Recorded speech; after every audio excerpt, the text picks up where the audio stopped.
പ്രതികരിച്ചവരുടെ വായ നിശബ്ദമാക്കിക്കൊണ്ട് കന്യാസ്ത്രീയെ പീഡിപ്പിച്ചുവെന്ന പരാതിയിൽ ബിഷപ്പ് ഫ്രാങ്കോ മുളയ്ക്കലിനെതിരെ സമരം നടത്തിയ 5 കന്യാസ്ത്രീകളെയും സഭ സ്ഥലം മാറ്റി. സമരം നടത്തിയ 5 കന്യാസ്ത്രീകളെയും വെവ്വേറെ സ്ഥലങ്ങളിലേക്കാണ് സ്ഥലം മാറ്റിയത്. കുറവിലങ്ങാട് മഠത്തിലെ കന്യാസ്ത്രീകളായ അനുപമ, ജോസ്ഫിൻ, ആൽഫി, നീന റോസ് എന്നിവർക്കെതിരെയാണ് പ്രതികാര നടപടി. സമരനേതാവ് അനുപമയെ പഞ്ചാബിലേക്കാണ് മാറ്റിയത്.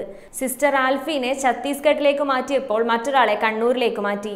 ബിഷപ്പിനെതിരെ കന്യാസ്ത്രീകൾ പരസ്യ സമരത്തിനിറങ്ങിയത് സഭാചട്ടങ്ങളുടെ ലംഘനമാണെന്നും ഉത്തരവിൽ പറയുന്നു. സ്ഥലം മാറ്റിയ സഭയുടെ നടപടി അംഗീകരിക്കാനാവില്ല എന്ന നിലപാടിലാണ് കന്യാസ്ത്രീകൾ. സ്ഥലം മാറ്റം പ്രതികാര നടപടിയാണെന്നും കുറവിലങ്ങാട് മഠത്തിൽ നിന്ന് ഒഴിയില്ലെന്നും കന്യാസ്ത്രീകൾ പ്രതികരിച്ചു. കേരളത്തിന് പുറത്തേക്ക് സ്ഥലം മാറ്റിയത് കേസ് ദുർബലമാക്കാനാണെന്നും നടപടിക്ക് വിധേയരായ കന്യാസ്ത്രീകൾ പറഞ്ഞു. ജലന്ധർ ബിഷപ്പിനെതിരെ പീഡന പരാതി നൽകിയ കന്യാസ്ത്രീയെ നിലവിൽ സ്ഥലം മാറ്റിയിട്ടില്ല.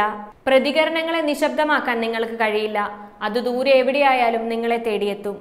സത്യം മറനീക്കി പുറത്തുവരുമെന്ന ഭയമാണ് ഈ സ്ഥലമാറ്റത്തിന്റെ പിന്നിലെന്നതിൽ സംശയം വേണ്ട.